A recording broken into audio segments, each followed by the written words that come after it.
Everybody, how's it going? And welcome back to a brand new episode of the 90th Minute. Clearly, this is a little bit different. Last week we had 6 guests, 6 great faces on the podcast, and now there's only 2 of us. I don't know what me happened. And Lucas, and typically this has never happened. It's never been me and Lucas. Usually I'm the one who's like working or something. I mean, to be fair, you and I did it 6 months ago, but yeah, a while back. But if you are new to the podcast, don't forget to like, comment, subscribe, share with your friends. We're on TikTok, Instagram. We've been doing well on every platform so far. I mean, our Instagram is finally over 500 followers. TikTok is officially over 30,000, so thank you, everybody.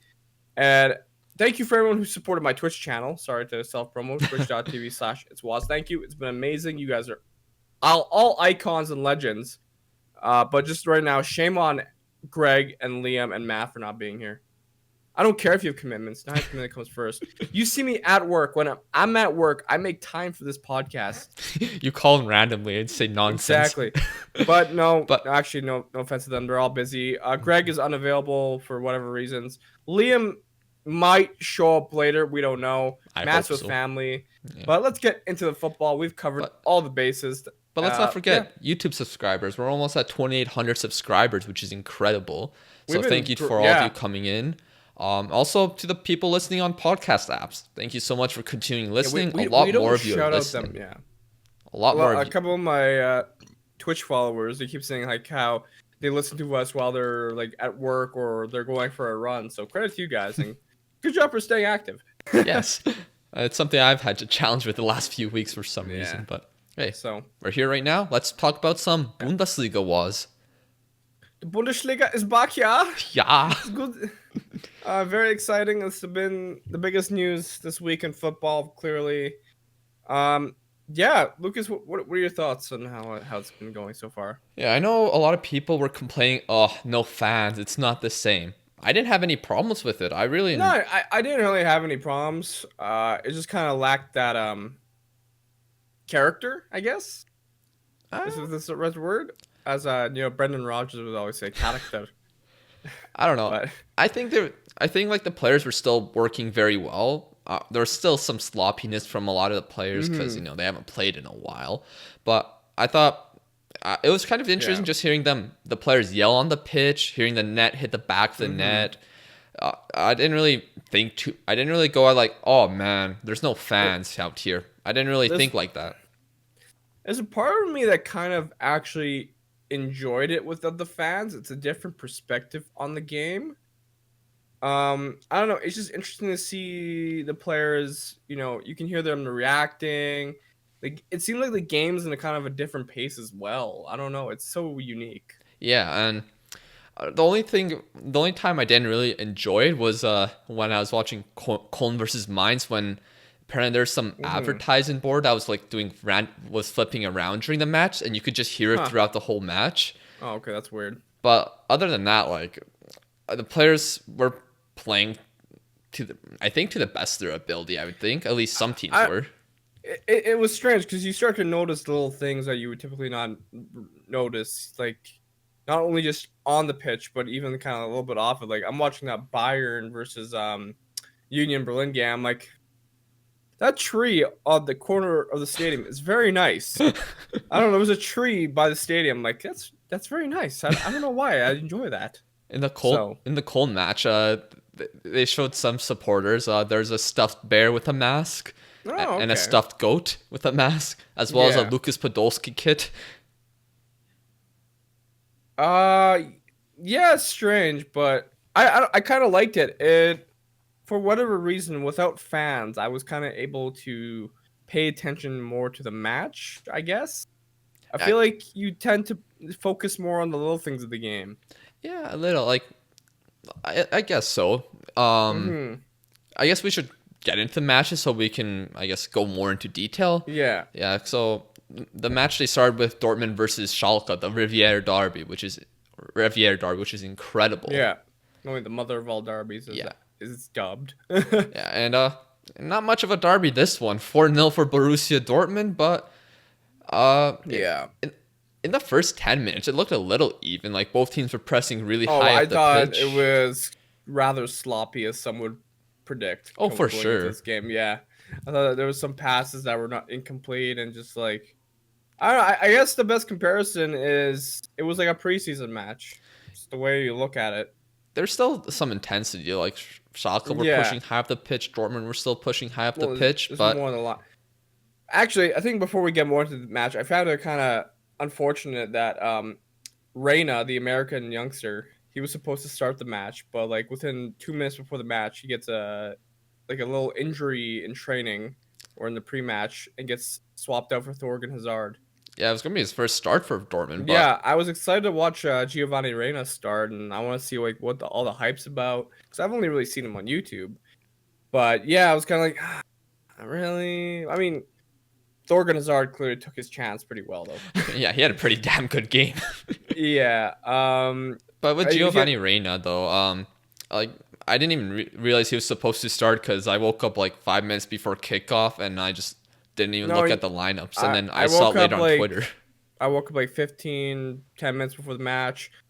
It's fun. It was very unique because as soon as I walked downstairs, I turned on the TV. I turned the channel to Sportsnet to watch the game. As soon as I turned the channel, the Bundesliga theme song comes on. Right in the moment, I'm like, this is epic. Oh. And I'll be honest, the Bundesliga theme song is the best, I think, in all football. Like, I don't know. I don't even know what the Premier League anthem is. Is there one? I don't know. Oh, no, there is. Yeah, there is, but they change it every couple of years, I swear. Yeah.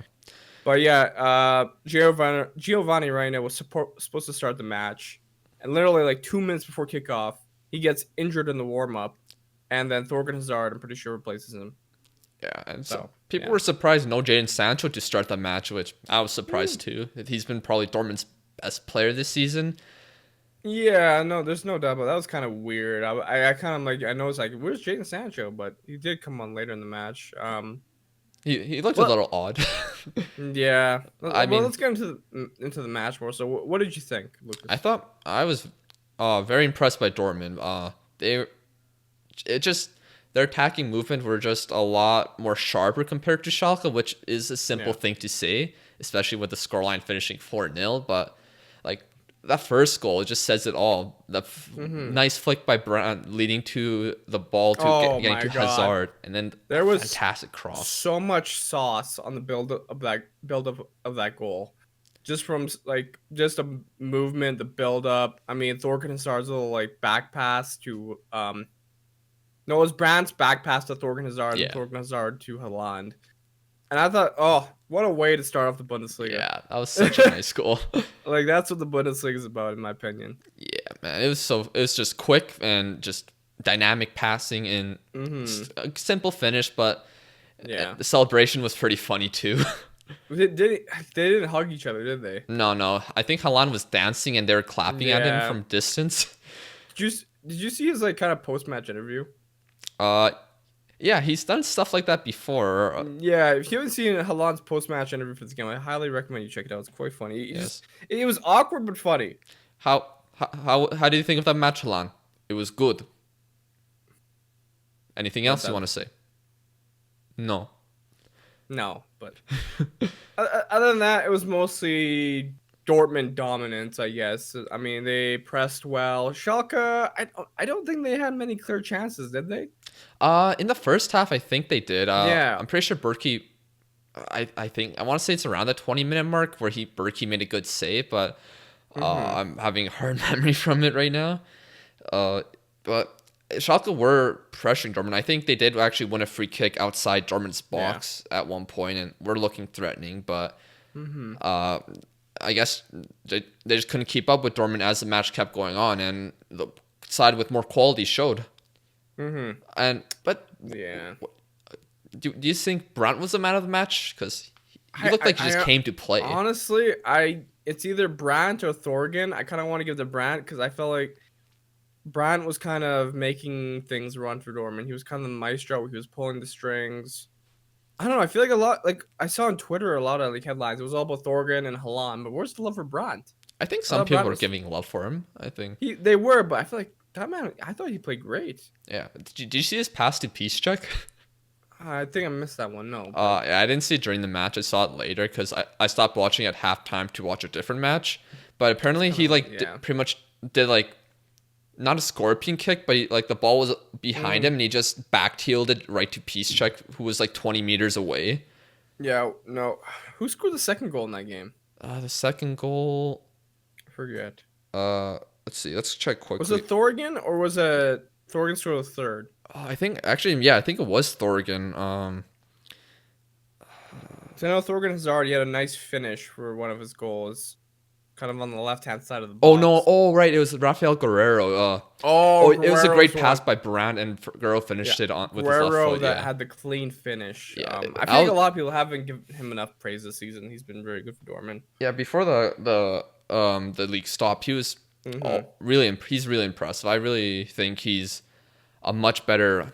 I think he's definitely benefited from Dortmund moving to the 3-back formation with him playing as a wing back for them. The same thing with like Hakimi. He's also benefited with their transition to a 3-back.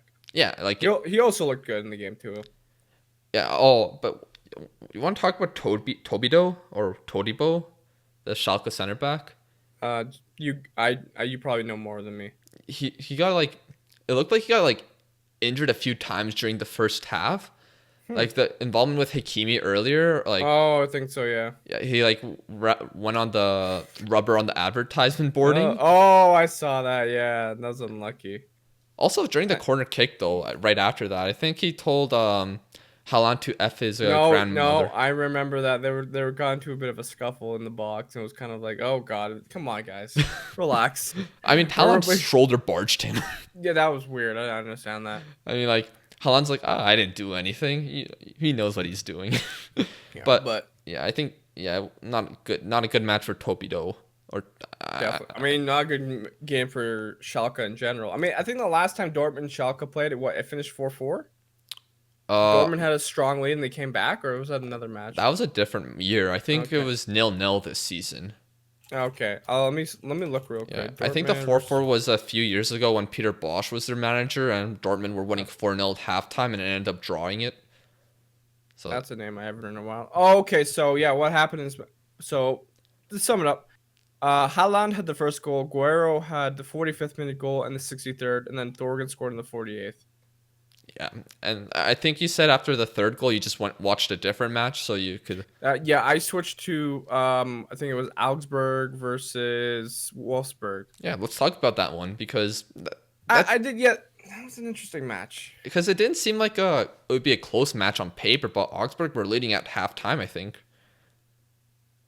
I'm pretty sure. It was kind of back and forth for the most part. I think Augsburg. I can't remember. I'm sorry. I'm being mistaken. It was Wolfsburg who had the lead at halftime. My bad. Yes. So yeah, it was very back and forth. Both teams had chances. I'm pretty sure Augsburg scored in a set piece, but yeah, I don't know. It was very back and forth. Either team could have won it, from what I remember. I think it was Augsburg that had a goal called off by VAR for offside. Yes. That's the first we saw VAR in a while. I'm like, oh god, it's back. Yeah, it was just offside goal. It's a shame, but and then I think later in the match, Wolfsburg had a nice counter and they hit the post. So either team could have won it. They had chances. It just ended 1-1. But it didn't end 1-1. Oh wait, what? Did I miss something? Did you turn off the game early? Maybe. Because there was a goal in the 91st minute. Right at the end, as I turn off the game, probably they scored. What are the odds? Why did you turn off the game? I don't know. I thought there's nothing happening right now. It's like, oh, okay. Well, look. We never say we know everything about the sport. Sometimes we make mistakes like we did earlier, and sometimes we turn off games too early. I know this isn't the first time this happened to us. I know one time. Spurs versus City earlier this season. You went and took a shower after City scored what was going to be the game winner. Yeah. And then you come back out of your shower and you're like, City didn't win? Yeah, that honestly did happen. I'm like, what do you mean? So yeah, but what do you think of Mbabu? Because I was hearing a lot of good things about him from that match. Oh, he was very much involved, I think. He was playing as typically as you would see from Mbappe. I thought he was in great form. I mean, not many people know. He was intercepting.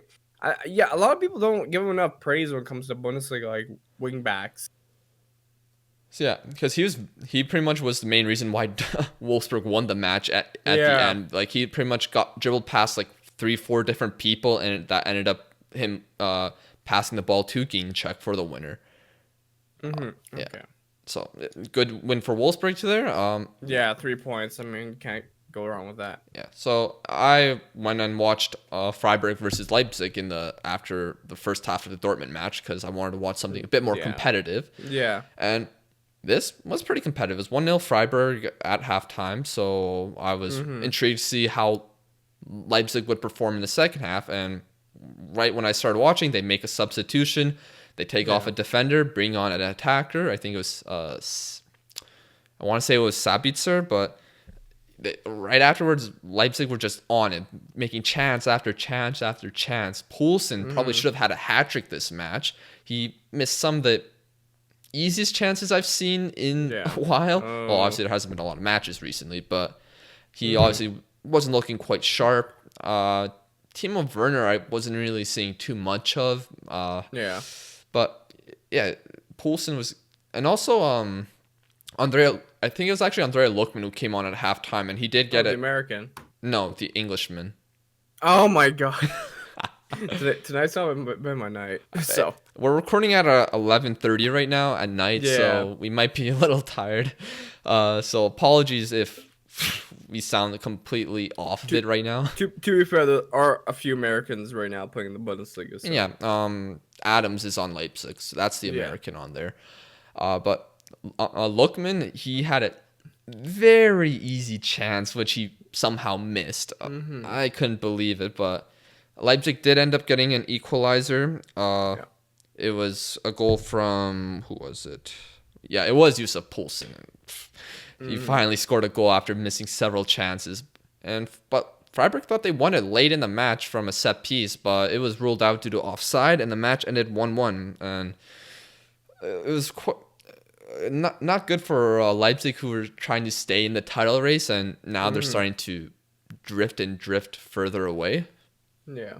So, but the team that are still in first place and by an okay margin is Bayern Munich.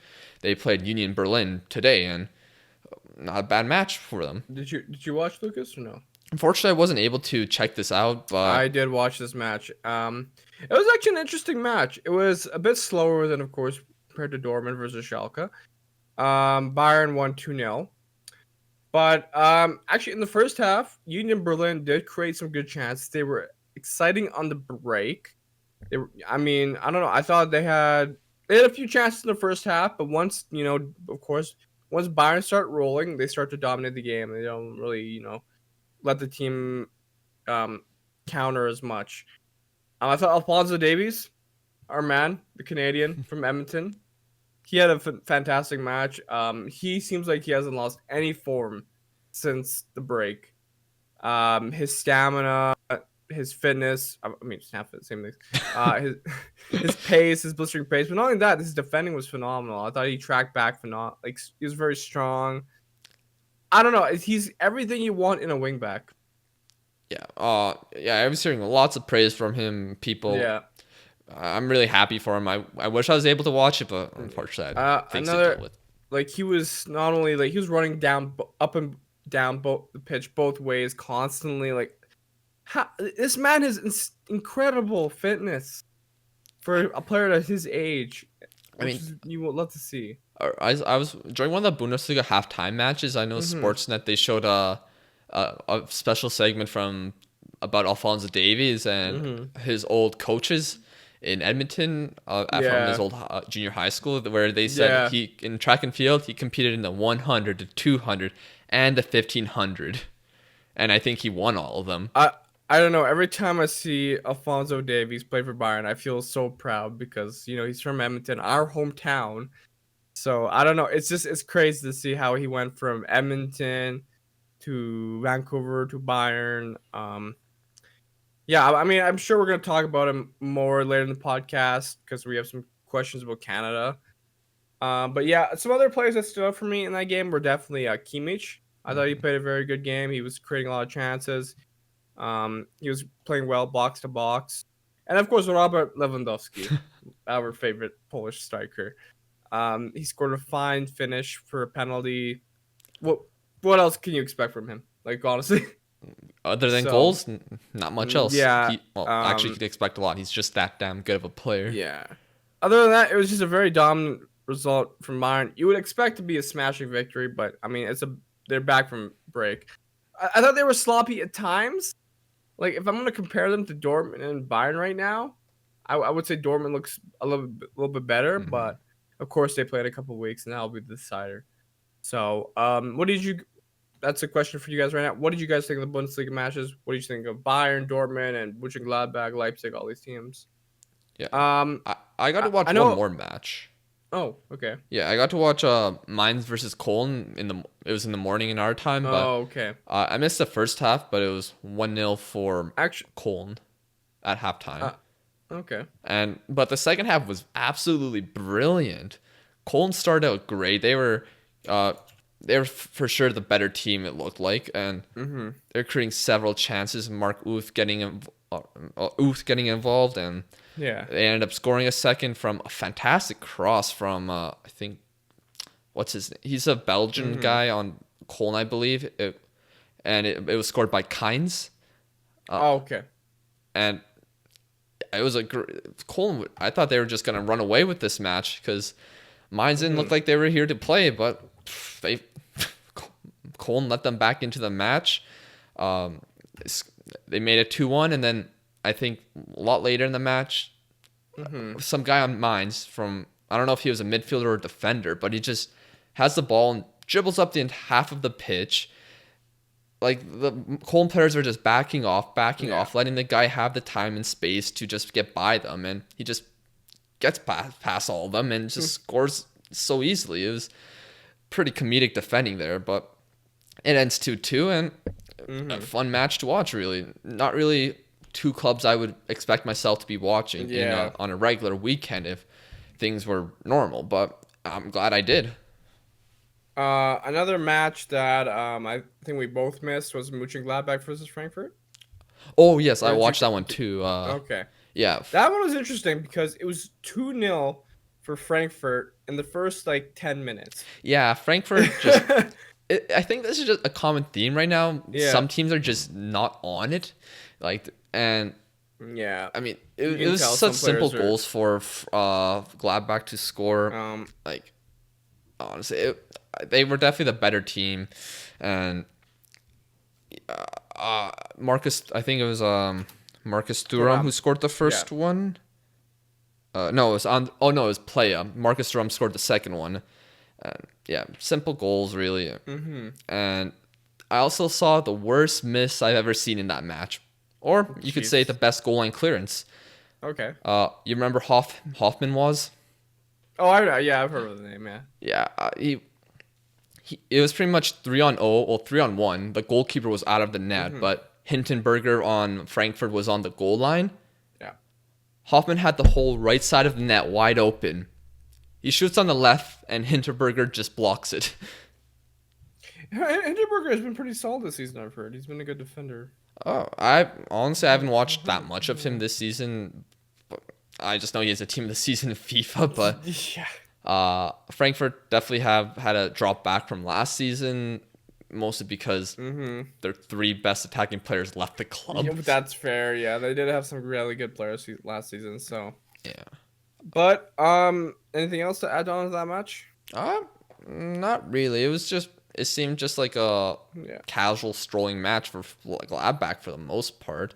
They were the ones creating the better chances and were deserved winners. A couple of other results in the Bundesliga. Hertha beat Hoffenheim 3-0. Dusseldorf Paderborn finished 0-0. And tomorrow or today, whenever you're listening to this, Werder Bremen versus Leverkusen. So I'll try to catch Leverkusen's match. I would like to see Kai Havertz, of course. He's the star man there. So yeah. And but look, what's happening next weekend for the Bundesliga was? Next week we have Bayern versus Eintracht Frankfurt on Saturday, 10:30 a.m. for us, so we can catch that clearly. Wolfsburg versus Dortmund in the morning. Big match between Gladbach versus Leverkusen. Oh yeah. What else do we have? Mainz versus Leipzig, Schalke versus Augsburg, Köln versus Dortmund. Köln versus Dusseldorf. So a couple of good matches. There's also a Berlin derby on Friday. On Friday, yes. Hertha versus Union. Oh, actually, I'm gonna try and catch that. And then, of course, the week after is where Dortmund versus Bayern, the big match. That's actually on a Tuesday, which is a little odd. That's also probably the title decider, I feel. You think so? It could be. With how everything is going, unless if Gladbach can continue with their push right now. Yeah. But right now, Bundesliga is back. We're more than happy. It's Robert Lewandowski. Of course, he's on pace to break Gerd Muller's all-time goal-scoring record. I mean, he's kind of far away from it. I'm pretty sure for Bundesliga it's 40. So the commentators are saying he could probably do it, but he's now scored single the season. Bundesliga, in a single season for the Bundesliga. Yeah, because Gerd Muller has the all-time goals scored in Bundesliga history in all seasons. Yeah, and it's ridiculous, honestly. Like, we made a TikTok video about it before. It was he's definitely one of the most underrated players of all time because the type of records he has is not nearly talked about as much compared to other players, which is just crazy. But fun fact, Robert Lewandowski has become just the third player alongside Cristiano Ronaldo and Lionel Messi to score 40 goals in 5 consecutive seasons. I'll be honest, I thought I would never say that about a Polish player. Ever. I never thought that in my wildest dreams that I would be saying something about a Polish player. Yeah, he's definitely Waz and I are both Polish, so we have a huge bias towards him, but bias but respect, right? Because when I was younger, 10, 12, 11, around then, when I first started watching the game, I never thought Poland would ever have a player that would be compared to Ronaldo or Messi. I never thought we'd have a player like that of a superstar level. Yeah, he's obviously not in their level, but he's been in the same conversations. He's pretty much, in my opinion, the best striker of this generation. Yeah, I mean, we went from strikers like Ebi Smolarek and Frankowski to Robert Lewandowski. So it's just to me, this is why he's my favorite player. There's nothing I can say. Yeah, honestly, the Polish teams of before 2012 were not good. Not really. I remember Euro 2008 when our only goal scorer was a guy who wasn't even from Poland. He just earned citizenship there. I'm pretty sure before 2010, our famous player was Jerzy Dudek. So that's. I love Jerzy Dudek. Yeah, but it's Robert.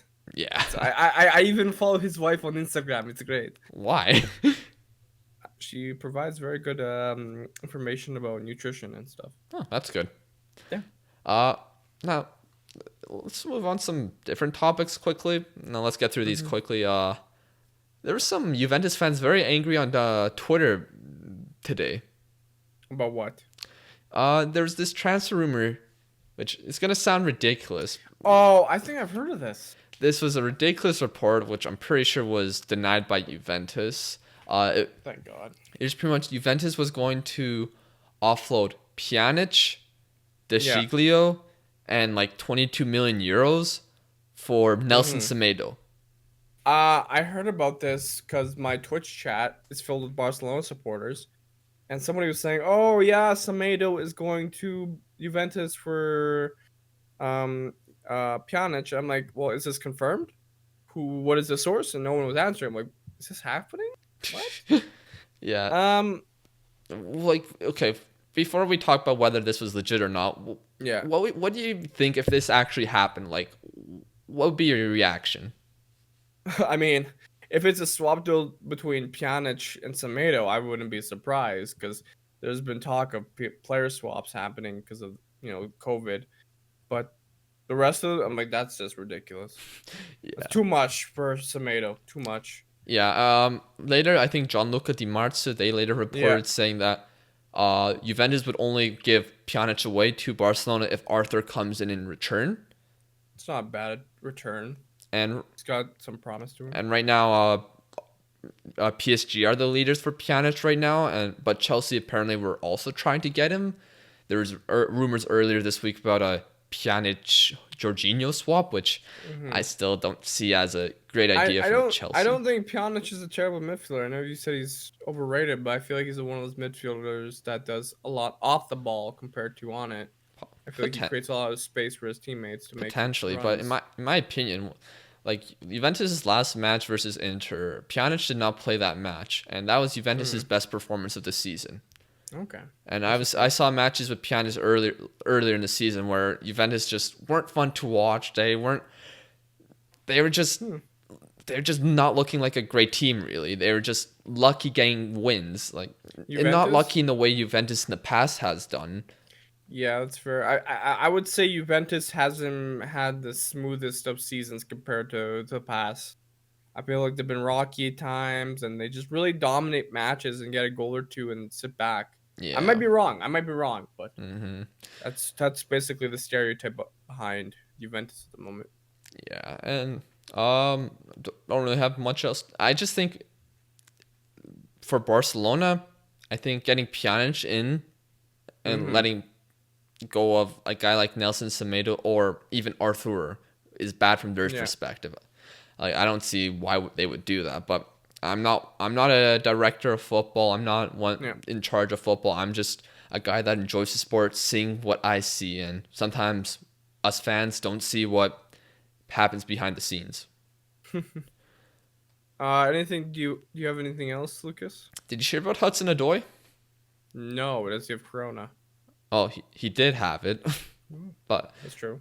He was one of the first English players to get it, and you know you'd think, okay, if you've gotten the corona, that virus, you'd probably want to follow the lockdown orders that are in your country because you don't want anyone else to potentially get it. But right now there has been great sources, but apparently he's been arrested. For what? Put it simply, apparently a model came to his house, and then apparently there was arguing heard between the two, and then apparently the model had to go to the hospital. Okay, this is weird. Because she was apparently feeling unwell, and apparently neighbors were hearing the yelling as well. So, and then when the police came, or I think they arrested Cho, so I don't know what's happened. I'm going to wait till we hear more information other than sources from that were out there as of today on Sunday. Yeah. But it is a little worrying because we've seen so many players make, just put it bluntly, stupid decisions during this lockdown where there's been a lot of weird stuff happening, especially with English footballers, it seems. I mean, Dele Alli got robbed. So I mean, that's not really his fault, no. No, but it's like always something. There's always an English football in the news for something not football related. So, yeah, and then there's also Lacazette who, you know what I'm talking about, was I heard about something about a balloon and nitrous oxide. I think. What did he do? Inhale the balloon. Why? I don't know. Maybe he was just trying to have some fun with his friends. I don't know. I hope so. Okay. And apparently his friend who videotaped it sold it to a newspaper. So a great friend there. I don't know. That one I just feel like there's worse things to be focused on. Yeah. Like there's a lot worse things that happen in North American sports. Oh, definitely. I mean, North American sports is it's like keeping up with the Kardashians, but sports wise. I don't know if it's a fair comparison, but I don't know either. Anything else really? No football leagues are really coming back. There's been a couple transfer rumors here and there. Yeah, I know. Premier League. There was a report that I don't know. I think it was from the Telegraph where players were going to return training on Tuesday, apparently, but I don't know how legit that is. The only transfer rumor I've really heard is Arkadiusz Milik potentially going to Chelsea. Is there anything around that? I read there's another rumor that again, I don't remember this rumor. I just saw it on from Italian Football TV, who was reporting another source that Juventus and Atletico were interested as well. There's been some interest in him recently, which is nice to see from our point of view. Look, he's a great striker, honestly. Yeah, he's 26. He still has like good promise to him, as I always say, promise. But no, he's actually a good player. It's just he's known for moments where he misses on the big occasion. So, like, I guess that Higuain factor. You're not wrong. So I was watching highlights of Poland at Euro 2016. I think it was against Northern Ireland, where he was literally like right in front of the net. He's in the 6-yard box and he skies it over the bar. He played great that tournament. Don't get me wrong, but he could have had so many more goals. I'm like, how? Yeah. And also, like, when Napoli played Liverpool last season, he had a chance to pretty much knock out Liverpool, and he got robbed. But like, people were praising Alisson, but in reality, he probably could have done a little better. But what a lot of people don't know is that with Milik, he actually had potential to be, kind of better than Lewandowski. What do you mean? I feel like when he was 18, 19, he had a lot of hype around him that he's like the next Lewandowski for Poland, but he had a couple injuries that kind of set him back clearly. Yeah. And also, he was with Leverkusen before he joined Ajax. That's also a lot of people don't remember. Yeah, and with Leverkusen, I think it's similar with Osimhen and Isaac we mentioned on our TikTok videos. Like, maybe taking that step to the Bundesliga was a little too soon for them. And he had to take a step back. And then he started doing well in the Bundesliga. Ended up getting the transfer to Napoli. And unfortunately, he's got 2 ACL injuries during his tenure at Napoli, which isn't ideal. But he was still able to be one of their best goal scorers, despite not being able to have consistent game time. And before he went to Leverkusen, he was actually kind of linked to Dortmund to replace Lewandowski at the time, because Lewandowski was about to go to Bayern. Mm-hmm. So that was interesting. Now, there you go. Some fun facts. Yeah, but apparently Napoli's asking price is going to start at 50 million euros, which sounds absurd. Kind of, but I kind of understand why. He's been kind of important to Napoli. But he's on his last year of his contract. His contract expires 2021. Yeah. Other than that, Lucas, do you have anything else? I have maybe one thing. Can't think of anything. So I'm on Reddit. Yes, you can call us a Reddit neckbeard. I don't know. There was a comment in our TikToks that was like Reddit neckbeards. I'm like, okay. I mean, I don't have a beard. No, but I do. But according to Wayne Rooney, he's always on Reddit, it seems. In the 2 years under Van Gaal, I learned more than with any other manager. Firing him was a mistake. Things improved at the end, and the players finally started to understand his vision. Wayne, bold comments. Yeah, it's interesting to hear your perspective on this, because I remember whenever Manchester United were playing during this time, I enjoyed watching them because they always ended up dropping points to teams worse. No, definitely, because Van Gaal, he brought a lot to the club. He brought in the youth. He knew how to. I think his man management was good, if I think back to it, because he brought in the likes of Rashford through the youth system. Daley Blind came in, played well, and Herrera played well through. I can't remember, honestly. Did he sign for Herrera? I can't remember necessarily. But towards the end of his tenure, there was a lot of unrest from the United fan base. The players didn't really understand his philosophy, maybe. Clearly, Wayne Rooney knows more than me. But I don't know. I liked Van Gaal times, but at times I felt like his style of football is very boring. He's got a lot of titles as a manager. He's very experienced, clearly, but I think at the time he was let go because Mourinho was coming in, and there was a lot more optimism with him. And Van Gaal also didn't have a lot of good relations with players, I guess. Like, I know one of the reasons why Zlatan didn't come was because he didn't like Van Gaal. So I mean, yeah, because I think when Zlatan was at Ajax, Van Gaal was at Ajax as well in some sort of role. There was a few players through football who don't like Van Gaal. Van Gaal's an interesting man.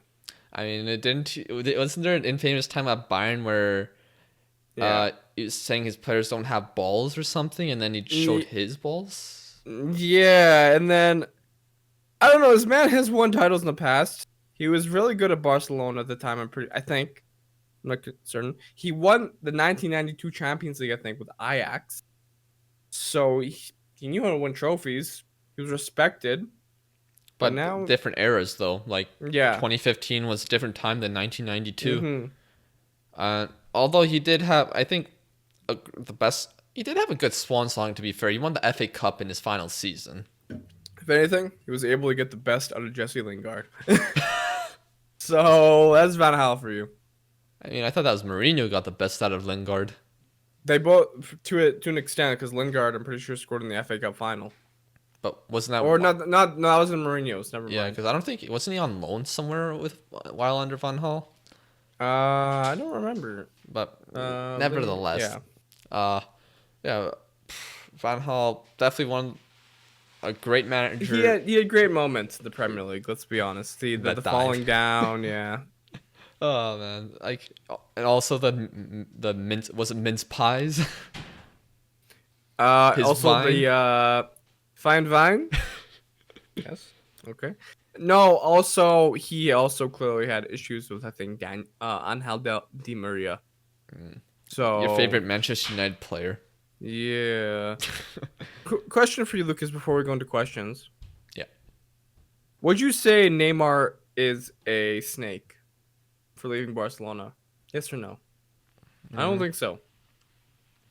I don't think he's going to be a snake. Well, how he dealt with it could have been better.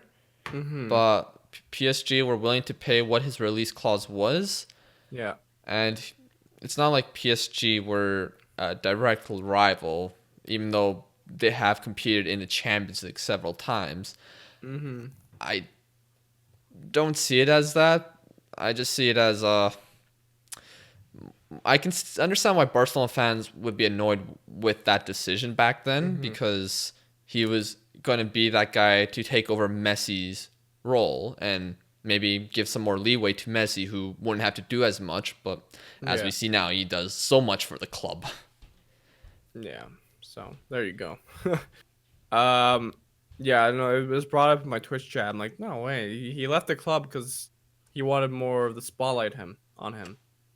Kind of, he wanted, more importance, it seems. But I mean, I don't know why. You were one of the best players in Barcelona. Yeah, when I consider Snake, that's not the transfer I would think of. No, exactly. It's either Di Maria. I don't even consider that a Snake thing. Whatever. Griezmann, maybe. Griezmann, yeah. That man made a bloody documentary that he was going to stay, and then he left the next year. Come on, man. But yeah, let's get into TikTok questions. And no Liam yet, which is a little surprising. I thought he'd be ready by now. I don't think the rest of the lads will be joining us at this point. Bit of a shame. Yeah. So might as well start with what do you think about the future of Canadian football? Will we ever see them play the World Cup? Great question. Now, yes, we will see them in the World Cup 2026, but before that, I think they can make a good push for 2022. I think John Herdman might be the right coach for them. John Herdman, of course, he managed the women's team in 2015, and he got the best out of that team, I think, maybe. He was able to get results, which mattered at the time. Yeah. I think he's done the right things compared to past Canadian managers. Oh, definitely. Unfortunately, the loss to Haiti still isn't a good look. No. You guys don't know, back in, what was it, 2019? Yeah, it was last year. Canada was playing the Gold Cup against Haiti, and they bottled a 2-0 lead against Haiti. You thought, hey, clear-cut victory, and was this for a place in the final or the semifinal? I think it was for the semifinals. Yeah, so, and, I mean, but in terms of the future, I think it's great. Depending on how the Canadian Premier League develops, it's great. I mean, the CPL sold their first ever player to Europe. I can't remember the player's name, but he end up going to the Eredivisie, so that's big. That's cool. And yeah. Can they qualify for 2022? That's the question. I think it's going to be a little too soon for the team. I know there are still great prospects, Alphonso Davies, Jonathan David, but Just not sure if I we'll know they be have ready the just likes yet. of Cavallini. I think they can, but it's just one of those things where the CONCACAF qualifying process for the World Cup is very complicated. So I that think it's might changed. it is changed, but it's still extremely complicated, isn't it? Yeah, I think if Canada has to have a certain ranking to get into because I think that I could be wrong with my numbers here, but I think the Mm-hmm. top three automatically top three CONCACAF ranked nations. Yeah. I think they automatically qualify for the World Cup. Mm-hmm. And then the fourth place one is decided by some sort of playoff, I think, which I think involves the Nations League as well or something. Oh wow. I could be making some mistakes here because I haven't looked into it. But if you aren't United States or Mexico, you got to make sure you're winning your friendlies or your competitive matches outside of it, so you can get that automatic spot, or else you're gonna go through this very tough playoff. But I think it's fair to say we are currently in kind of the golden generation of Canadian football with players coming through our system. But I want to touch on Alphonso Davies one more time. That man is absolutely phenomenal. I think he gives Canadian youth so much hope that they can come through the ranks if they work hard enough and make it to Europe. That wasn't there in before. I mean, you had the likes of Atiba Hutchinson maybe, but he was playing at Besiktas. We didn't really have many Canadians playing for big clubs like Bayern Munich. There was the Guzman Yeah. who played for Deportivo, I think, in La Liga in the mid Yeah. 2000s. Begovic, he was Canadian. He's actually from Our city. yeah. Ended up playing for Bosnia, which sucked, but We all know Owen Hargreaves. He's from Calgary, and then I mean he lived here until he was 16, and then actually he was scouted by Bayern Munich. So I don't. It's like okay, but I don't know. Alphonso Davies, he is a very rare talent. I think he's gonna become one of the best wing backs in the world. I think he will become the best wing back in the world. yeah, like Summers think he already is, and What separates Alfonso from the likes of Trent and Wan-Bissaka, in my opinion, is that Davies is very versatile in the sense that he can play both ends of the pitch and still produce.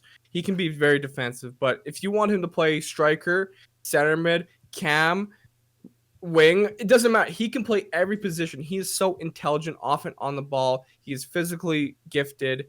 Like Alfonso, you're on TikTok. Can we collab, please? We're from Edmonton, man. Come on, man. Come on. Guys, if you're in the TikToks, tag Alfonso. Let's get Alfonso in the 90th minute. I mean, I don't know if he's played cam per se. No, I'm saying he can maybe. I've only really seen him play as a winger before he transitioned to wing back, full back. But yeah, he's definitely looking very exciting. I'm really happy for him, and hopefully he continues developing into a great player and a great person, and hopefully he can make so many Canadians proud. No, I mean he makes me proud every time he plays for Bayern Munich. I'm like, that's our boy, because he's from our city, man. Yeah. He's played on our same pitches. If you haven't heard us say that for the 58,000th time. Yeah, but hey, like I said, let's get Alfonso in the 9th minute. Tag him in the comments. Come on. Or maybe I'll just go to a pitch when he's in town and we'll just talk. Just talk. Yeah.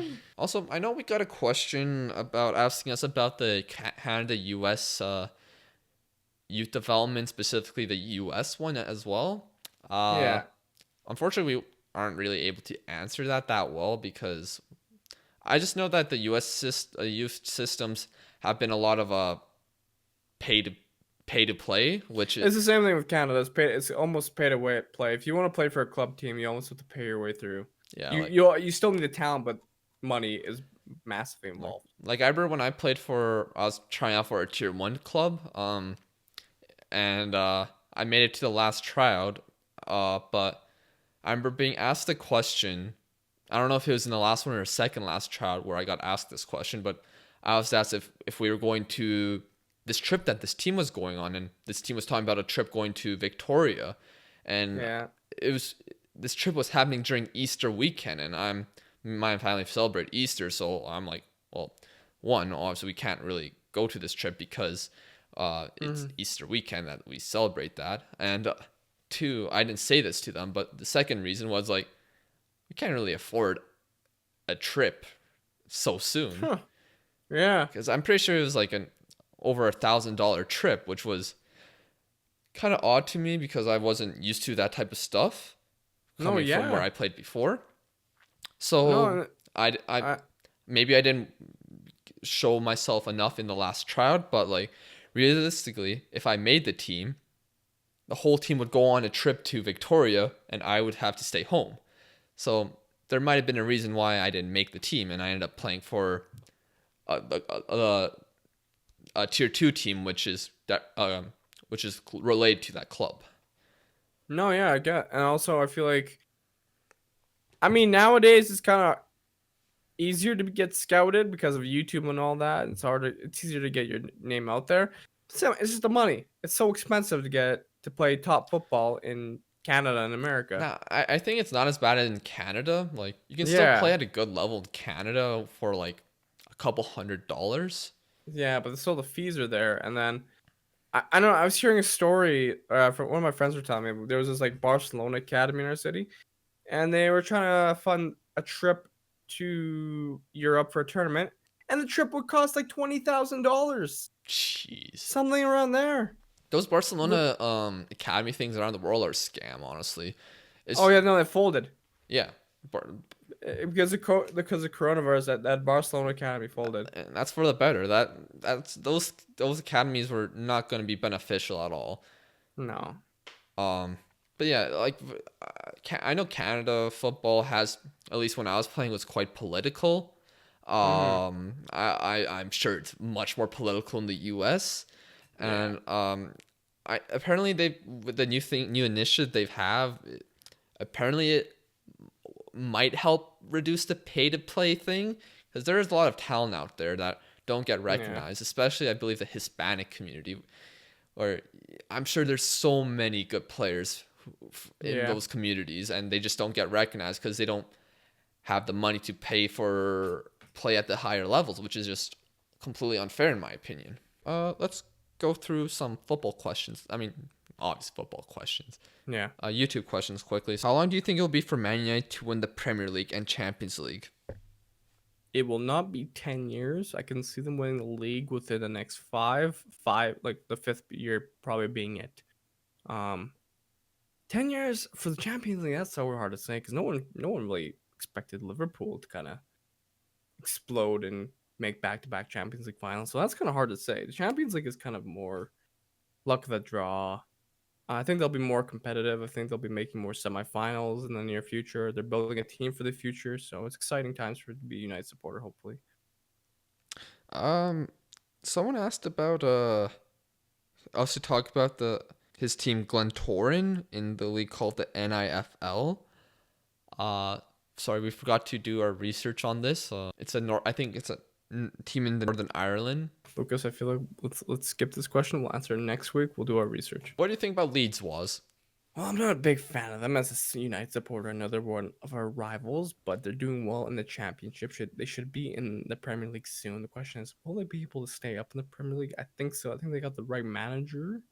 Question is who they'll buy and how they'll transition into the Premier League. They're just slightly above West Brom in the championship at the top spot. They need to get into the Premier League. It's been too long without Leeds. Who's the most overrated and underrated player in the Bundesliga? Overrated? I don't know if I can't really say for overrated. I think underrated in a sense is the likes of Kynes. It's pretty decent. I'm trying to think. Who's that? I think underrated Austrian... Marcus Thuram. Yeah, no, I was gonna say maybe Sabitzer. Yeah, that's a good shot. Overrated Coutinho.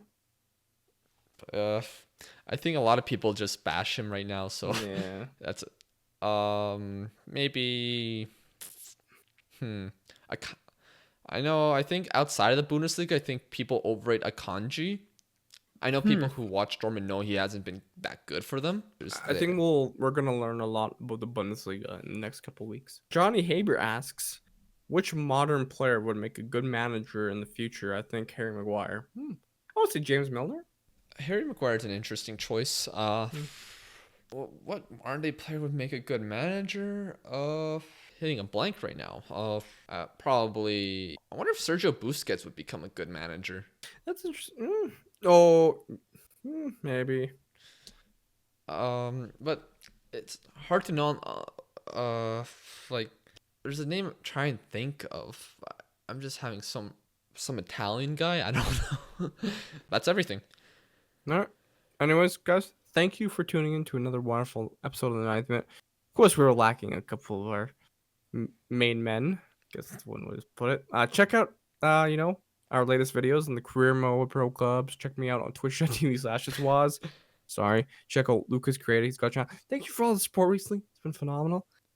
And with that, it's been another beautiful week in the beautiful game. I'm pretty sure this has been another week in the beautiful game. We'll see you guys next time. Let's start that. And once again, lads, with football back, it's been another beautiful. Okay, what?